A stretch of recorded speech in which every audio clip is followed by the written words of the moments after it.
Hello नमस्कार दोस्तों।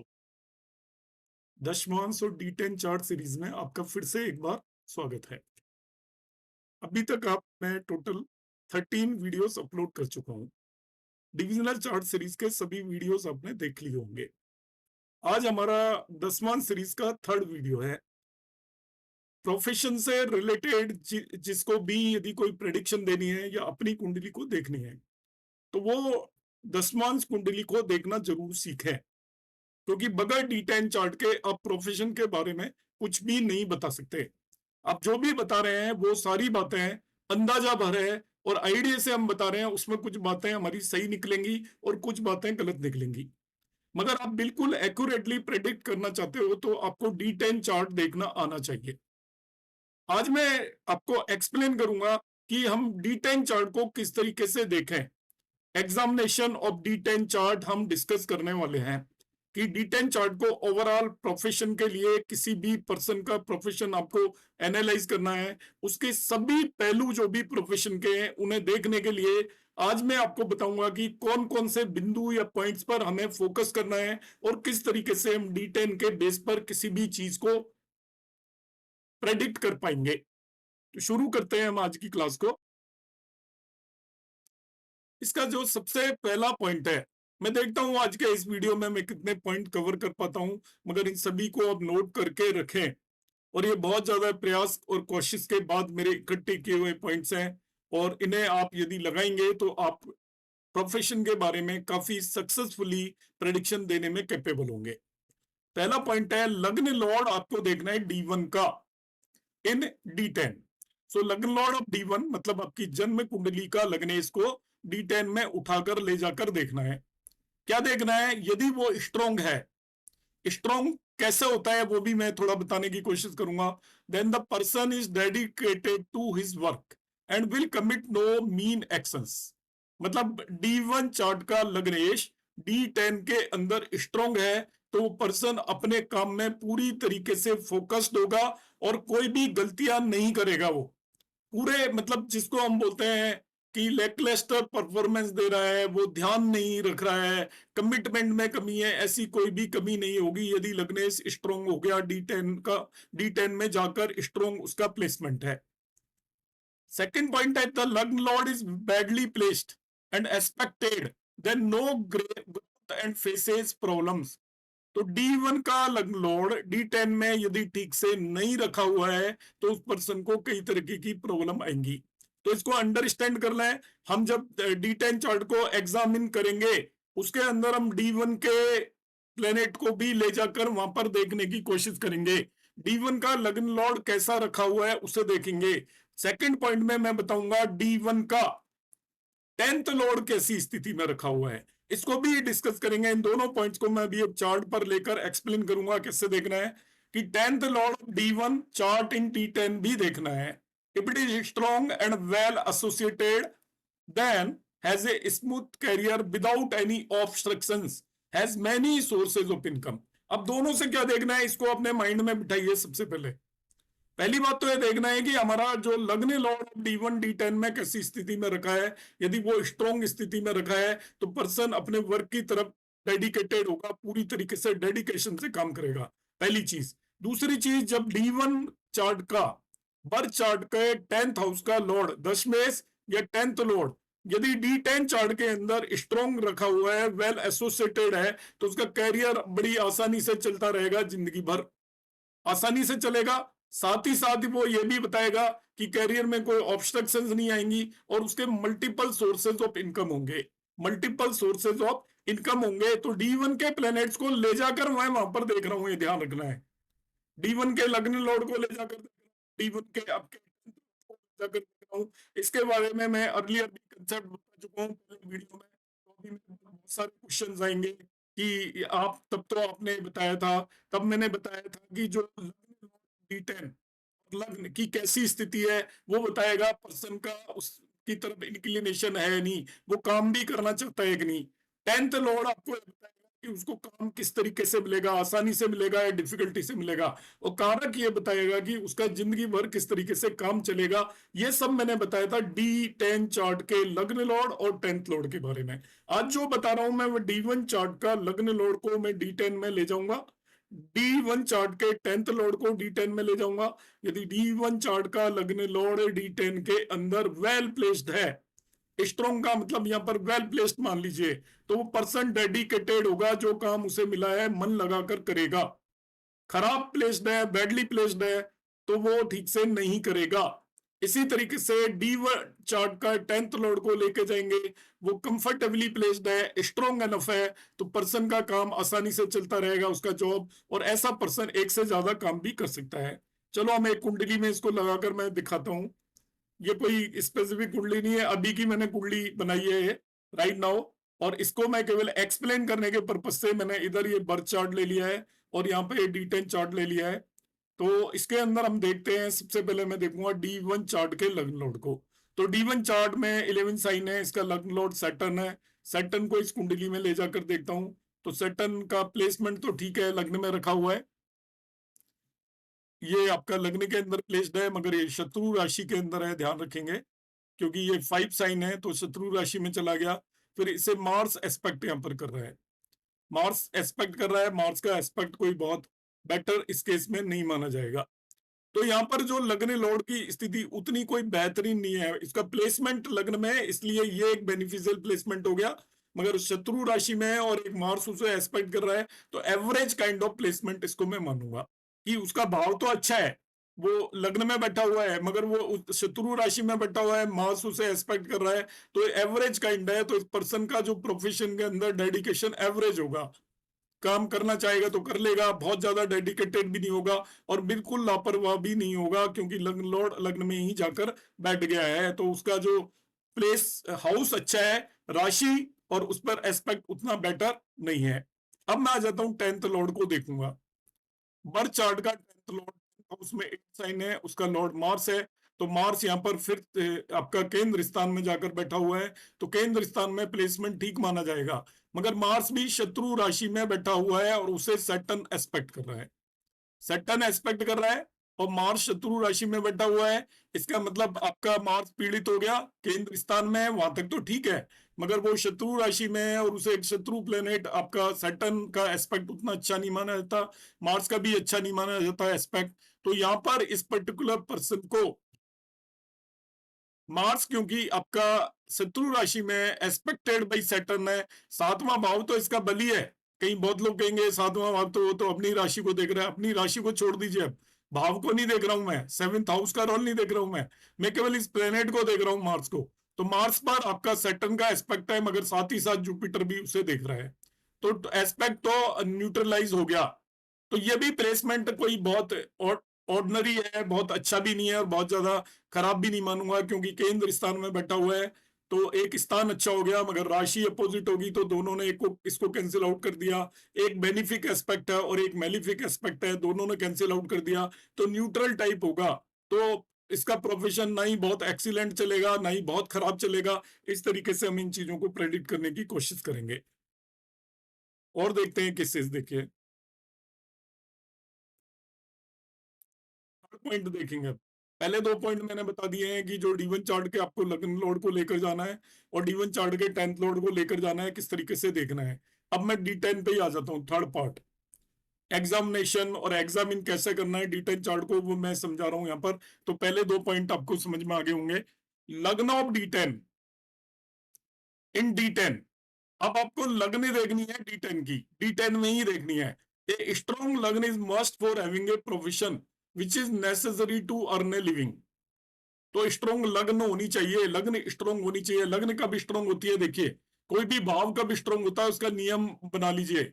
उस भाव का स्वामी भाव में बैठा हो, उस भाव को भाव का स्वामी देख रहा हो, भाव शुभ कर्तरी में हो, भाव को बेनिफिक प्लेनेट देख रहे हो, तब तो वो भाव होता है स्ट्रॉन्ग।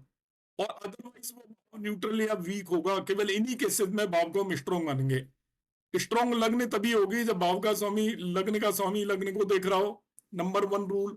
फिर आपका लग्न का स्वामी लग्न में बैठा हो, नंबर 2 रूल।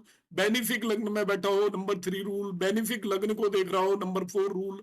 और लग्न आपका शुभ कर्तरी में हो तो हम उसको स्ट्रॉन्ग मानकर चलेंगे। और यदि वो स्ट्रॉन्ग है तो हम having a profession which is necessary, तो उसका प्रोफेशन क्या होगा, बहुत अच्छा रहेगा। स्ट्रॉन्ग, ये सारी चीजें, तो अर्निंग के लिए उसको कोई प्रॉब्लम नहीं होगी। अब जनरली मिडिल मिलता है, मैं पहले से बता देता हूँ, ये कंडीशन सेटिस्फाई नहीं होंगी।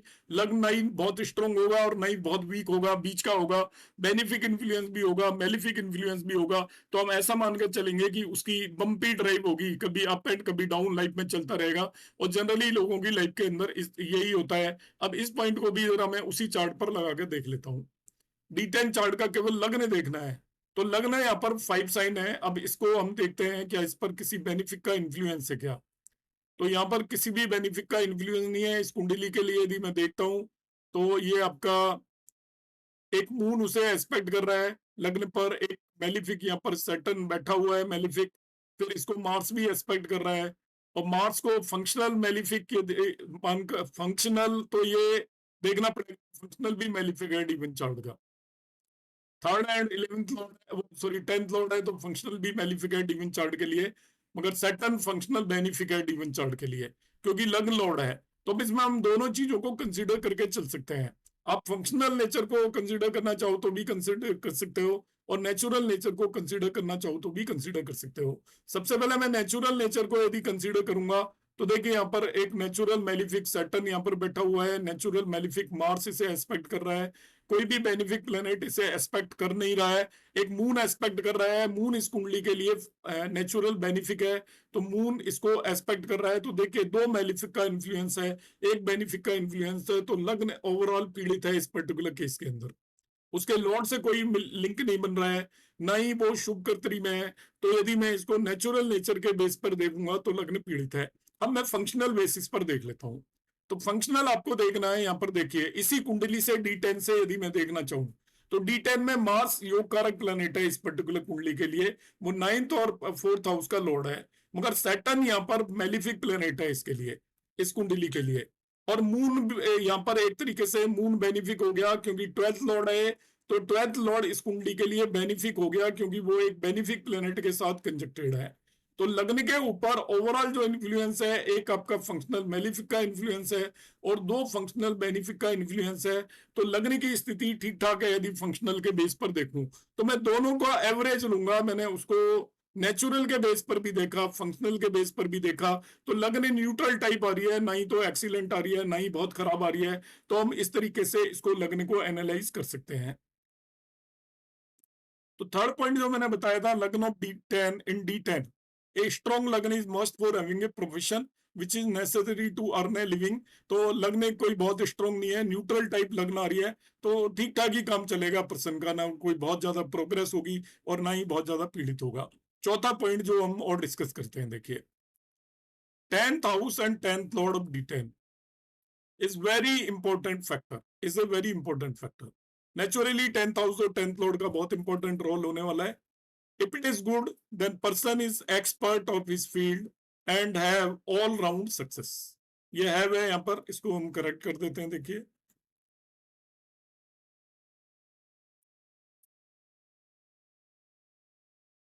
ऑल राउंड ऑफ सक्सेस उसको मिलेगी यदि 10th हाउस और 10th लॉर्ड दोनों ही स्ट्रॉन्ग है तो। सबसे इंपॉर्टेंट फैक्टर हो गया। अब 10th हाउस और 10th लॉर्ड को जरा देख लेते हैं। जो मैंने कुंडली ली हुई है वो केवल एक्सप्लेन करने के लिए ली हुई है इसमें। तो 10th हाउस और 10th लॉर्ड देखते हैं। D10 को ही देखना है, अब इसको भूल जाइए बर्थ चार्ट को। तो ये 10th हाउस है, इस पर किसका इन्फ्लुएंस है देखते हैं। मरकरी है, मरकरी इसको एस्पेक्ट कर रहा है। फर्दर और किसी का एस्पेक्ट है क्या, मार्स भी एस्पेक्ट कर रहा है। और किसी का एस्पेक्ट है क्या, सैटर्न सैटर्न भी एस्पेक्ट कर रहा है। और किसी का एस्पेक्ट है क्या, यस, तीन प्लेनेट एस्पेक्ट कर रहे हैं यहाँ पर। सैटर्न एस्पेक्ट कर रहा है 10th हाउस को, मार्स एस्पेक्ट कर रहा है, मरकरी एस्पेक्ट कर रहा है। अब इसके अंदर यदि मैं फंक्शनली देखूं तो मरकरी तो मेलिफिक है, वो आपका 11th और 2nd लॉर्ड है। तो मरकरी यहाँ पर मेलिफिक हो गया, तो एक मेलिफिक प्लेनेट एस्पेक्ट कर रहा है। सैटर्न भी मेलिफिक है, दूसरा मेलिफिक एस्पेक्ट कर रहा है। और मार्स बेनिफिक है, तो एक बेनिफिक एस्पेक्ट कर रहा है। तो ओवरऑल ये कोई बहुत अच्छी स्थिति में तो नहीं है लग्न। दो मेलिफिक एस्पेक्ट कर रहे हैं, एक बेनिफिक एस्पेक्ट कर रहा है। यदि इनकी मैं नेचुरल नेचर मानकर चलूं तो इस कुंडली में आपका मार्स और सैटर्न नेचुरली मैलिफिक है और मरकरी नेचुरल बेनिफिक है, क्योंकि मरकरी वीनस के साथ बैठा हुआ है। तो फिर फर्दर दो नेचुरल मैलिफिक एस्पेक्ट कर रहे हैं, एक बेनिफिक एस्पेक्ट कर रहा है, तो ओवरऑल मैलिफिक इन्फ्लुएंस ज्यादा है, चाहे मैं फंक्शनल बेसिस पर लूं या नेचुरल बेसिस पर लूं, तो ओवरऑल इन्फ्लुएंस ज्यादा है। नेचुरल जो नेचर है वो ऑलवेज आपको डी1 चार्ट से ही देखनी है। फंक्शनल नेचर जब मैं डी10 को इंडिपेंडेंटली एनालाइज कर रहा हूं तो डी10 से मैं देख रहा हूं, मगर नेचुरल नेचर आपको याद रखना है कि कौन सा प्लेनेट नेचुरल बेनिफिक है या मेलिफिक है, वो डी1 चार्ट से ही पता चलेगा। मरकरी और मून के केस में मरकरी जब भी किसी भी बेनिफिक से कंजक्टेड होगा तो बेनिफिक होगा, मेलिफिक से कंजक्टेड होगा तो मेलिफिक होगा, अकेला बैठा होगा तो बेनिफिक होगा। और मून जब भी सूर्य से 96 डिग्री दूर होगा तो वो बेनिफिक होगा, अदरवाइज उसे मेलिफिक लेंगे। तो यहाँ पर इसका 10th हाउस कोई बहुत अच्छी स्थिति में नहीं है। अब 10th लॉर्ड की स्थिति देख लेते हैं। 10th लॉर्ड वीनस है आपका, वीनस 12th हाउस में चला गया और ये मून के साइन में चला गया है, तो मून कोई इसका फ्रेंड साइन तो होता नहीं है। वीनस के लिए ये आपका शत्रु राशि होगी एक तरीके से। फर्दर इसको देखिए, यहाँ पर एक मेलिफिक सन एस्पेक्ट कर रहा है, सन को मेलिफिक मानेंगे। इसके अलावा कोई बेनिफिक इसे एक्सपेक्ट कर नहीं रहा है, तो ये एक तो राशि भी सही नहीं है, इसका भाव भी सही नहीं है, 12वें भाव के अंदर चला गया 10th लॉर्ड और उसको एक मेलिफिक सन एस्पेक्ट कर रहा है। तो यहाँ पर वीनस की कोई बहुत बढ़िया स्थिति नहीं है, तो 10th लॉर्ड भी उतना अच्छा नहीं है, तो इसको कोई बहुत ग्रेट सक्सेस प्रोफेशन में मिलने वाली नहीं है। 10th हाउस बहुत इंपॉर्टेंट होता है, 10th house and 10th Lord. तो इन जनरल मैं आपको ये बता देता हूँ कि जो एक्सट्रीम वाले केसेस हैं वो तो बहुत रेयरली मिलेंगे, आपको ओवरऑल एनालिसिस करते हुए देखना है। मगर यहाँ पर 10th हाउस भी पीड़ित है और इसका 10th लॉर्ड भी पीड़ित है, मगर 10th लॉर्ड पे पीड़ा उस लेवल की नहीं मानकर चलोगे। किस लेवल की नहीं मानकर चलोगे? इसको ये पीड़ा होगी कि इसका 10th लॉर्ड 12th हाउस में चला गया, प्रोफेशन की वजह से इसको घर से काफी दूर रहना पड़ सकता है, कि मल्टीनेशनल कंपनी में जॉब मिल सकता है, सरकारी भी जॉब मिल सकता है इसको, क्योंकि इसके 10th लॉर्ड को सन एस्पेक्ट कर रहा है, 12वें भाव में एस्पेक्ट कर रहा है, तो सरकारी जॉब इस तरीके का होगा कि, और मार्स भी देख रहा है इसके 10th हाउस को, आर्मी में कहीं पोस्टिंग हो जाए, रहने वाला दिल्ली का है, अंडमान निकोबार में लगा दिया जाए, अरुणाचल में इसकी पोस्टिंग हो जाए, इस तरीके का पर्सन हो सकता है ये। या आपका किसी मल्टीनेशनल कंपनी में काम करके कहीं ऐसी जगह जा सकता है, मल्टीनेशनल का मतलब कि कोई कंफर्टेबल जगह पे काम नहीं करेगा, ये जाके काम करेगा जैसे सऊदी में किसी एरिया में काम करना पड़ जाए, क्योंकि ये कोई बहुत अच्छी स्थिति में नहीं है। गवर्नमेंट सेक्टर, गवर्नमेंट के थ्रू भी इसको कहीं जाना पड़ सकता है बाहर में। इस तरीके से हम एनालिसिस करेंगे, वो मैं आपको बता नहीं रहा हूं यहाँ पर, मैं जस्ट एक आइडिया दे रहा हूं कि how to analyse this.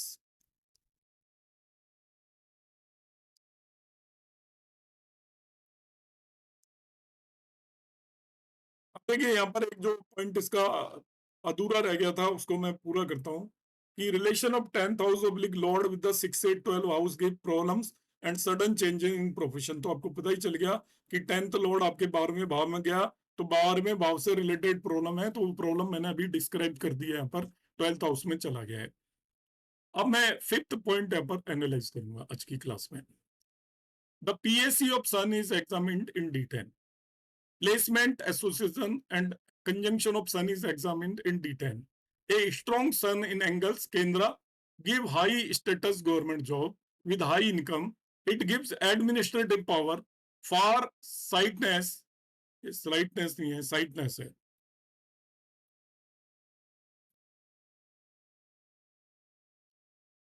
far sightness and rise in career. A weak sun in 6 8 12th house is not welcome and give problems from government. It makes person indecisive. तो अभी जो मैं कुंडली देख रहा हूँ उसको एनालाइज करोगे तो उसके अंदर हम देखते हैं कि सन की जो पोजीशन है वो तो 6th हाउस में चला गया, तो वीक पोजीशन होगी। पहले तो शत्रु राशि में भी है सन, 6th हाउस में बैठा हुआ है शत्रु राशि में, कोई बेनिफिक इन्फ्लुएंस है क्या? चलो इसको वीनस एस्पेक्ट कर रहा है तो मान सकते हैं नेचुरल बेनिफिक प्लेनेट एस्पेक्ट कर रहा है, बाकी कोई बेनिफिक इन्फ्लुएंस नहीं है, तो इसको गवर्नमेंट से कुछ ना कुछ ट्रबल्स को भी ये इंडिकेट कर रहा है। ये अभी का चार्ट है जस्ट नाउ का, ये कोई मैं किसी पर्सन का चार्ट नहीं लिया हुआ है, हमें कैसे एनालाइज कर रहा है करना है उसकी बात कर रहे हैं। एक्चुअली सन को एनालिसिस करना बहुत जरूरी होता है, आपका नेम फेम और गवर्नमेंट से तक सपोर्ट नहीं होता तो आप कोई काम करते हो तो उसमें सक्सेस मिलने की पॉसिबिलिटी कम होती है। यदि सन आपका स्ट्रांग है और वेल प्लेस्ड है, केंद्र त्रिकोण वगैरह में बैठा हुआ है, उसमें मेलिफिक इन्फ्लुएंस नहीं है, तो सन आपको क्या करेगा, गवर्नमेंट से फेवर देगा या गवर्नमेंट जॉब दे सकता है। मगर वो यदि एफ्लिक्टेड है या 6 8 12 में प्लेस्ड है तो वो आपके लिए बेटर नहीं है। तो यहाँ पे देखिए ये कॉम्बिनेशन नजर आ रहा है, 6 8 12 में सन बैठा हुआ है। 6 पॉइंट जो हम इसमें डिस्कस करेंगे, a strong Saturn promise support from subordinates and workers. A political career is also given by Saturn. Actually Saturn masses को रिप्रेजेंट करता है, पब्लिक को रिप्रेजेंट करता है, सेवक को रिप्रेजेंट करता है, जनता सेवक मासे ज्यादा लोगों को रिप्रेजेंट करता है। तो स्ट्रॉन्ग सैटर्न जो प्रॉमिस करता है, सैटर्न स्ट्रॉन्ग है तो आपके अंडर में जो लोग काम कर रहे होंगे, आपके सबऑर्डिनेट होंगे, आपके वर्कर्स होंगे, वो आपको सपोर्ट करेंगे। इसी तरीके से पॉलिटिकल करियर के लिए भी सैटर्न बहुत स्ट्रांग हो जाता है, क्योंकि पॉलिटिशियन का सारा लेना देना मासेस से है। जब तक मासेस उसको सपोर्ट नहीं करेंगी, उसके वर्कर्स उसको सपोर्ट नहीं करेंगे, वो पॉलिटिक्स में आगे बढ़ नहीं सकता। Other fields are underground mining. Saturn के केस में आपको अंडरग्राउंड माइनिंग करनी है, उसका भी कारक सैटर्न है, स्टील का कारक भी है। ए बैडली प्लेस्ड और malefic Saturn invites problem from subordinates and workers. यदि सैटर्न ठीक से नहीं बैठा हुआ है और यदि वो आपका मेलिफिक है तो वो आपको प्रॉब्लम्स क्रिएट करेगा आपके चार्ट के अंदर। तो इस पर्टिकुलर कॉम्बिनेशन को भी मैं उसी कुंडली के अंदर लगा के देखता हूँ समझाने के लिए। यहाँ पर हम सैटर्न को देख लें तो लग्न में तो ठीक ठाक रखा हुआ है। अब सैटर्न को देख रहा हूं मैं, ध्यान रखना है आपको, ये उसको एक मून एस्पेक्ट कर रहा है जो कि नेचुरल फंक्शनल बेनिफिक है, और योग कारक मार्स भी एस्पेक्ट कर रहा है। तो इस पर्टिकुलर कुंडली के अंदर जो सैटर्न की स्थिति है वो ठीक है, लग्न में बैठा हुआ है। पहली बात तो इसका प्लेसमेंट अच्छा हो गया, हालांकि राशि शत्रु राशि है, मगर सैटर्न को दो बेनिफिक प्लैनेट यहाँ पर एस्पेक्ट करते हुए नजर आ रहे हैं। एक तो मून एस्पेक्ट कर रहा है, एक मार्स एस्पेक्ट कर रहा है। और यदि मैं इनको इनकी नेचुरल नेचर लूं तो मून तो आपका नेचुरल बेनिफिक है, मार्स नेचुरल मेलिफिक है। तो सैटर्न पर नेचुरली एक बेनिफिक और एक मेलिफिक का इन्फ्लुएंस है, मगर फंक्शनल बेनिफिक है दोनों, मार्स और मून। तो दो फंक्शनल बेनिफिक इसको एस्पेक्ट कर रहे हैं। तो इस कुंडली के अंदर सैटर्न की पोजीशन रिलेटिवली ठीक है। तो जहां पे भी पर्सन काम करेगा तो इसके सबऑर्डिनेट्स वगैरह इसकी हेल्प करेंगे। इस तरीके से हम इसको एनालाइज कर सकते हैं। तो आज वीडियो की लेंथ और बढ़ जाएगी, तो मैं इसको आगे कंटिन्यू नहीं करूंगा। आप इस वीडियो को देखते रहेगा, नेक्स्ट क्लास में मैं रिमेनिंग पॉइंट इसके अंदर एक्सप्लेन करूंगा। उम्मीद है आपको ये समझ में आए होंगे। नमस्कार, धन्यवाद।